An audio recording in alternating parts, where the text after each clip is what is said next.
Let me tell you a story.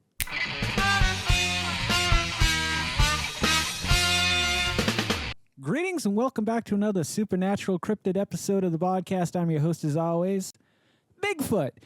Listen, I don't do a lot of these videos. The Road to 50 was supposed to be more of these videos about me just talking about experiences and life tales and so on and so forth.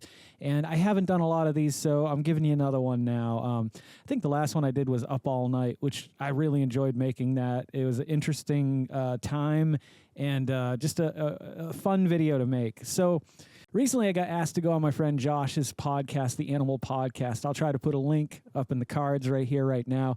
He's a great guy, a cool friend. We're going to get together in May. We're going to be going to, I believe it's called the Cabin House. It's just north of Richmond. It's kind of supposedly this haunted cabin, and they're having a convention there. And so that was really excited. I was really, I had a great time going on the show and talking to him and hanging out with him and my friend Jess, who is now his co-host, who also has a channel, Cryptid Bits, with general tidbits. And I don't have a lot. I've never had a cryptid experience in my life that I can remember until last night. And I can't honestly say that it was a cryptid encounter or not, but I went to bed early last night. I had a headache. And I was lying there in bed, and because I'm a lazy son of a bitch, I haven't taken the air conditioner out of my window, so I can hear if like there's stuff going on outside.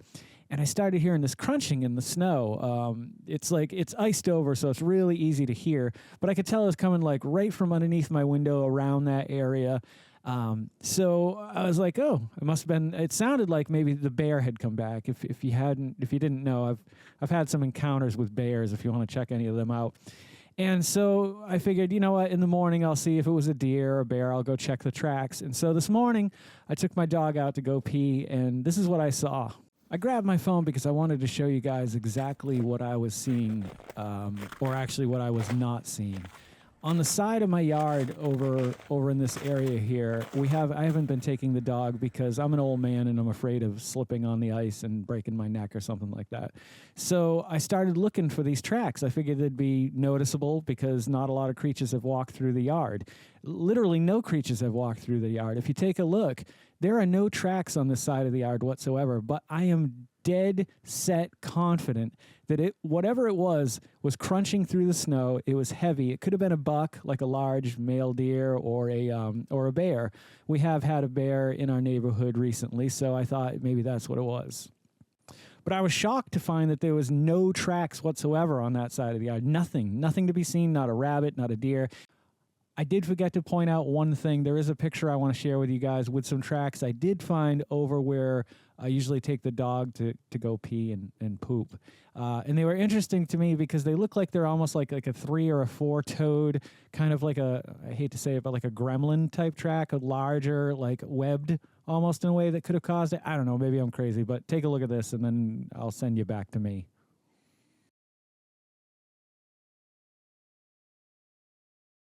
Now, a smaller animal definitely would not have made any kind of impression in the snow because it's really hard. Even when I walk on it now, there are places where it'll hold my weight, and I'm about 150 pounds. So whatever it was breaking through with ease, and I could hear it clearly as I was lying there in bed. Now, the funny thing is where did the tracks go? What happened? Was I just losing my mind? Am I crazy? Was it a supernatural encounter? Was it something that I don't know. I can't begin to explain it. But because of the fact that I've been working with Jess over the years on her channel, and now I've been doing stuff with my friend Josh, it's really interesting to discover that like these things happen kind of unnoticed. I think unless you're looking for them, listening for them, you don't really notice it sometimes. But this really stood out to me, and I thought it was interesting, and it was something I wanted to share with you. Like I said, in my life, I've had a lot of supernatural experiences with ghosts. I lived in a house that was in Taunton, Massachusetts, which is just about the middle of the Bridgewater Triangle. If you've never heard of the Bridgewater Triangle, it's a supernatural activity area, second most supernatural activity in the entire world. I believe right off the coast of Nova Scotia, there is the #1 location. I'm not sure. You'd have to ask a professional. I am definitely not a professional when it comes to this type of stuff. But because I've talked with friends, over the last few years about it and gotten a little bit more involved with it, I just found the incident from last night really interesting due to the fact that I expected to find a set of large tracks or at least something out there around the area below my window, and there was nothing. So that's my story for that. But I will tell you a little bit about my house back in Taunton. My mother and her sister, they used to use the Ouija board back in probably like the 50s and 60s, and things started happening. I don't know exactly. She never told me the whole story about it because they got so scared, they ended up taking a wall down, putting the Ouija board in the wall, and sealing the wall over. And of course, years later, when I ended up taking over that apartment, I tore the wall down, and it wasn't there. So there was strange things like that. She used to tell me about the presence of a girl who would come into her room every night, sit at the end of her bed, never meant her any harm, never meant to scare her, anything like that. It was just this comforting feeling of knowing that this presence was here with her. It's such a strange thing. And I don't know if maybe that was something that she needed at that time in her life. Maybe, I know my grandfather was a real piece of shit.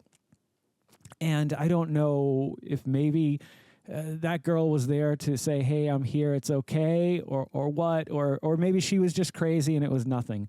But years later, my cousins moved in with my aunt, and my cousin Ron started using the Ouija board again with some of his friends, and that's when shit started getting really crazy. It started turning from, like, for example, a ghost cat. Everyone who's ever visited my house, not everyone, but like a good high percentage of people who have come to visit my house in Taunton had seen this ghost cat, and they're like, hey, do you mind if I let the cat out? It just went out the door. And I'm like, we don't have a cat. And I know that's a common occurrence. That's probably one of the more common sightings, I think, of supernatural activity is animals.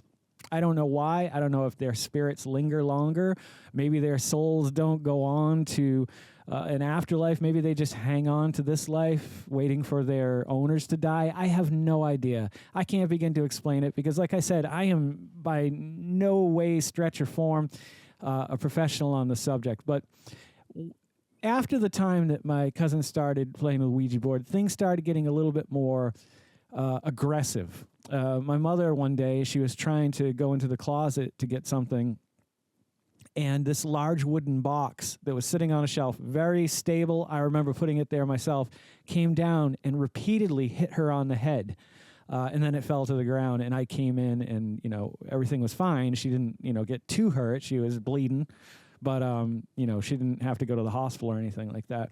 Or even simple things like a lot of things like presents just moving across the floor, things that I can't begin to explain. And I am kind of a naysayer when it comes to a lot of things. Like, for most of my life, I was brought up as a good Christian boy. And there's nothing wrong with that. If that's your lifestyle, if you want to live a good Christian and honest Christian lifestyle, then that's great. I support it completely. However, I kind of veered away from that, stopped believing in that. And I think at that point, it allowed me to see a little bit beyond what I was allowing myself to see and feel. My family comes from the old country. My father's parents were from Azores, and my mother's family are Irish English mostly. Actually, there's a lot more Scottish in there than they ever knew about, at least based on DNA testing. And so, what was my point about all that? Okay, my grandmother, or my great-grandmother, I can't remember her first name, but the last name was Faye. And she used to tell my mother, because she would tell, her grandmother about the things she was seeing and feeling. She would say, it's okay. It's okay, love. It's because of the Fae blood in you. And I'd always taken that to mean just because of her last name.